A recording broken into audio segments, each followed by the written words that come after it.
Very good morning, 8th class. How are your studies going on? सच सच बताओ बच्चों, daily पढ़ाई कर रहे हो या नहीं कर रहे हो?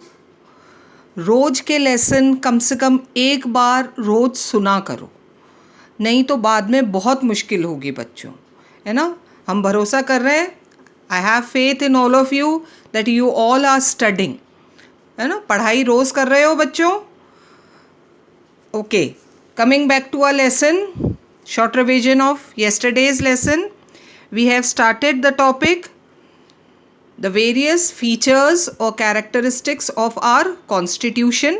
हम constitution lesson पढ़ रहे थे, constitution के बारे में पढ़ रहे थे, and now we were discussing for last 2-3 days the various characteristics of the constitution.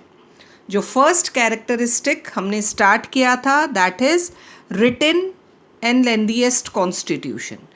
Indian constitution is written constitution. Each and everything is written down, so it has become the lengthiest constitution in the world. So कल हमने 2 point किए थे why it is लेंदीएस्ट. कल 2 point हमने जो किए थे they are that all the good points of all the constitution in the world are incorporated in our constitution. दुनिया के जितने भी constitution हैं उनके good points हैं, so it has become lengthiest. And because our country is so vast, so diverse, so much of variety of language and religion and caste and traditions, so उन सब का एक synthesis, एक combination डालना ज़रूरी था, सबके साथ justice हो, so it has become lengthiest. These were the 2 points that we have studied yesterday. Now we'll continue with the further points coming up to the next point. Because of foreign imperialism, you know, we were under foreign rule. और मैंने आपको imperialism का मतलब बताया था. When the ruler of a country makes another country his colony, that rule is known as imperialism. जब किसी एक देश का राजा किसी दूसरे देश को अपना गुलाम बनाता है, that rule is known as imperialism. And for how many years? Britain has been ruling over India for 190 years.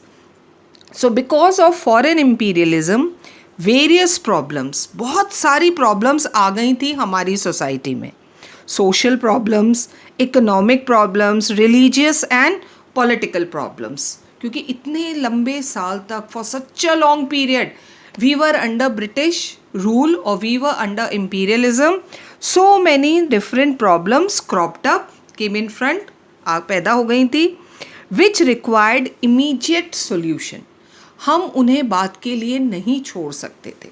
Because we were under foreign rule for such a long period, there were so many social, economic, political problems जिनका immediate solution ज़रूरी था. As such every effort was made. तो हमारे constitution framers ने पूरी कोशिश करी to tackle the problems of unemployment. ये भी बहुत ज़्यादा था. क्या होता है बच्चों अनएम्प्लॉयमेंट? बेरोज़गारी बहुत ज़्यादा थी उस समय. Illiteracy, most of the population of India was illiterate, अनपढ़ थे. Then untouchability, you know what is untouchability? छुआछूत. रिलीजन, ये एक रिलीजियस प्रॉब्लम थी. कास्टिज़म, जातिवाद था. रीजनलिज्म, अलग अलग एरियाज़ में बटे हुए थे लोग. National unity etcetera. These were the various problems. Untouchability, regionalism, then illiteracy, unemployment. ये ऐसी प्रॉब्लम्स थी जिनका इमीडिएट सॉल्यूशन चाहिए था.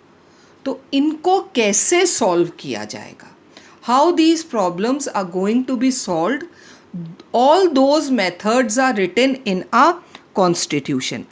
These efforts added to the volume of our constitution. तो अब देखो problems क्योंकि इतनी सारी हैं, उनके solutions भी थे. तो ये सब जब लिखा गया constitution में, so it became lengthy constitution. Various types of government. World में उस समय अलग अलग तरह की गवर्नमेंट रूल कर रही थी. There was republican form of government, there was parliamentary form of government, communist form of government. The different countries had different types of government.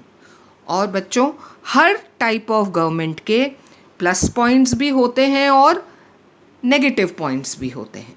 तो पहले तो स्टडी किया गया all the various types of government. They were prevalent at that time in the world. Our constitution makers tried to make a synthesis of all these types. Our constitution framers, they studied all different types of government. पहले उन्होंने इन सब governments के बारे में जानकारी ली, study करा, फिर देखा कौन सी गवर्नमेंट में कौन से अच्छे पॉइंट्स हैं, अच्छी बात है. To choose the best and leave the rest. तो जो जिस तरह की गवर्नमेंट में बेस्ट लगा वो हमने अपने कॉन्स्टिट्यूशन में लिखा. और अगर हमें लगा no this will not suit Indian people, ये इंडियन लोगों के लिए सही नहीं है, उसे हमने छोड़ दिया. तो हर तरह की गवर्नमेंट के बेस्ट पॉइंट्स हमारे कॉन्स्टिट्यूशन में लिए गए हैं.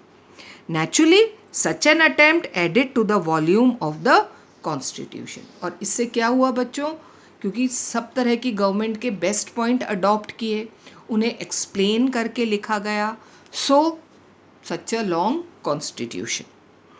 The framers of this constitution tried to put in black and white. Can anybody tell me what is the meaning of black and white? क्या होता है बच्चों, जानते हो? To write. What is the meaning of black and white?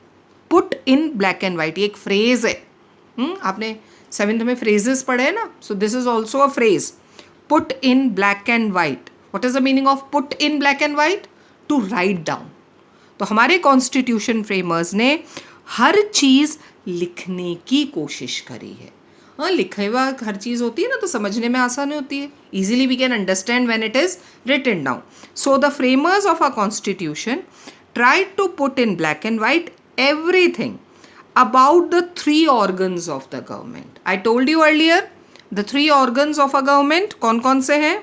Executive, legislature and judiciary. These are the 3 organs of the government. इनके बारे में सब कुछ, द पावर्स एंड फंक्शंस, कैसे इलेक्ट होंगे, कैसे काम करेंगे, क्या नहीं करेंगे, everything is written down. About citizenship, नागरिकता, who will be Indian citizen, who can't be Indian citizen, क्या पावर्स है इंडियन सिटीजन्स के. Fundamental rights, all the rights are explained in detail. Directive principles of the state policy, government को क्या करना है ये लिखा गया है. Relations between the center and its units. Units mean states. जो हमारा सेंट्रल गवर्नमेंट है, जो हमारे स्टेट्स हैं इंडिया में, उनमें आपस में रिलेशंस कैसे होंगे, बहुत डिटेल में एक्सप्लेन किया गया है कॉन्स्टिट्यूशन में.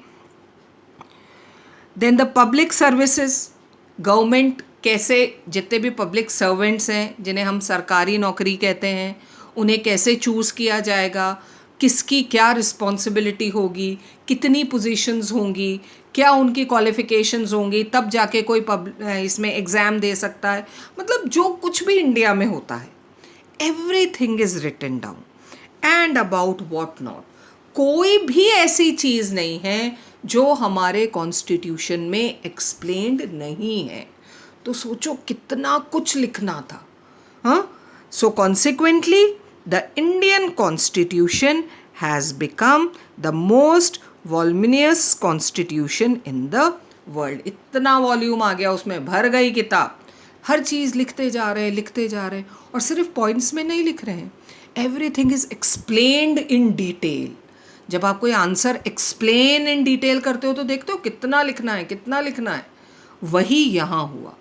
कितनी सारी चीज़ें, ऑर्गन्स ऑफ गवर्नमेंट के बारे में, citizenship, fundamental rights, directive principles, states, सब कुछ, everything is written down. That is why the constitution has become such lengthy constitution, such voluminous constitution. ठीक है, ये आया समझ में. Then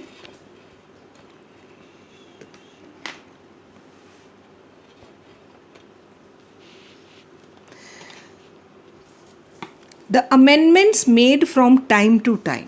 Now tell me, what is the meaning of amendment? संशोधन. बदलाव। देखो बच्चों, कब बना था हमारा कॉन्स्टिट्यूशन? 1950 में। Which year is going on just now? पता है ना सबको? 2020। कोई नहीं भूलेगा इस ईयर को, है ना? थैंक्स टू कोरोना, हाँ, लॉकडाउन, कोई नहीं भूलेगा इस साल को। तो 1950 में हमारा कॉन्स्टिट्यूशन लिखा गया, 2020 चल रहा है। कितना चेंज हो गया है? क्या हम वैसे ही रह रहे हैं जैसे 1950 में रहते थे? क्या लोगों के थॉट्स वैसे हैं? हाँ, रहन सहन वैसा है? नहीं है, बहुत चेंज आया है। तो जो कॉन्स्टिट्यूशन बना, that was according to the time of 1950। फिर जैसे जैसे हमारी गवर्नमेंट ने फंक्शन करना शुरू किया, लोगों ने फंक्शन करना शुरू किया, समय बदलता गया। Time kept on changing. तो कहते हैं ना भाई, चेंज समय के साथ बदलना बहुत ज़रूरी है। तो that's why our constitution also required changes. और इन्हीं चेंजेस को हमने क्या ना कहते हैं? Amendments. The amendments made from time to time in a constitution have also added to the volume of the constitution. वो सब भी तो लिखा जा रहा है जो ओरिजिनल है, that is already written in constitution. फिर हम जो उसमें बदलाव ला रहे हैं, पहले जो होता था, फिर समय बदला, हमें कुछ चेंज करना पड़ा, तो वो भी हमने कहाँ लिखा ना कॉन्स्टिट्यूशन में, तो फिर लिखना शुरू हुआ और बढ़ता गया कॉन्स्टिट्यूशन। Our constitution, इसे अंडरलाइन करना है and you need to learn this. Our constitution originally had 395 articles and 8 schedules. ये था 8 schedules and 395 articles जो हमारा कॉन्स्टिट्यूशन बना था 1950 में। But now it has 395 articles and 12 schedules. कितना ऐड हो गया? 4 शेड्यूल्स और ऐड हुए हैं। तो वो सब भी तो लिखे गए कॉन्स्टिट्यूशन में, written down. So as such additions also added to its volume. तो उसका वॉल्यूम है ना, उसकी लेंथ और बढ़ गई, किताब और मोटी हो गई। जैसे जैसे लेसन जुड़ते जाते हैं किताब में, हाँ, वॉल्यूम बढ़ता जाता है। Same thing happened with a constitution. Earlier there were only 8 schedules, but now it has 12 schedules. So it has become a very big fat book. Then last but not the least, why it is lengthy? हमने बहुत सारे points पढ़े हैं, 6, and this is 7th, लेकिन ये एक बहुत important point है, why Indian Constitution is so lengthy. As is pointed out by I. Jennings and Young, ये एक पॉलिटिकल फिलोसोफर है, इन्होंने लिखा है, the constitution is long and complicated because Indian constitution इतना लॉन्ग और इतना कॉम्प्लिकेटेड है because the government of India act 1935 on which it was in large major founded was long and complicated. ये एक बहुत इम्पॉर्टेंट एक्ट है, act of India act, government of India act 1935। ये एक लॉ था, बहुत इम्पॉर्टेंट लॉ, जो British government ने इंडिया पर लागू किया था। कौन से ईयर में? Of course 1935। ये एक बहुत लंबा एक्ट था, बहुत कॉम्प्लिकेटेड, बहुत चेंजेस किए थे एडमिनिस्ट्रेशन में। हाँ, वो ये एक एक्ट था जो ब्रिटिश गवर्नमेंट ने इंडिया पर लागू किया था। और इसी एक्ट से हमने बहुत सारी चीज़ें अपने कॉन्स्टिट्यूशन में ली हैं। ये भी एक सोर्स है हमारे इंडियन कॉन्स्टिट्यूशन का। जैसे दूसरे कॉन्स्टिट्यूशन से लिए ना, वैसे ही हमने हमारा बहुत सारा कॉन्स्टिट्यूशन कहाँ से लिया है? The government of India act 1935 से। अब क्योंकि वो government of India act 1935 was so complicated, that is why our Indian constitution has also become long and complicated because we have adopted many provisions from the Government of India Act 1935. So these were the points, children, why India's constitution is the lengthiest one. तो ये points हैं, go through them, पढ़ो इनको एक बार अच्छे से, समझना ज़रूरी है इनको। And second point, we'll start during the next class. हम एक एक क्लास में एक एक पॉइंट पढ़ेंगे so that you can easily understand them. और ये सिर्फ पढ़ाई के लिए नहीं है, हम इंडियन सिटीजन्स हैं, हमें हमारे कॉन्स्टिट्यूशन के बारे में सब मालूम होना चाहिए। तो अब पता चल रहा है ना, देखो, तो समझ कर करो, धीरे धीरे समझो, पढ़ो उसे, कोई जल्दी नहीं है, अभी हमारे पास टाइम है पढ़ाई का। Every day we will take 1 point. So today we completed the first characteristic of a constitution, that is written constitution, and why it is written, ये पॉइंट्स भी आज हमने समझे। I hope you understood these points, go through them, read them, आपको समझ में आ जाएगा। ठीक है बच्चों, टिल देन कीप रीडिंग।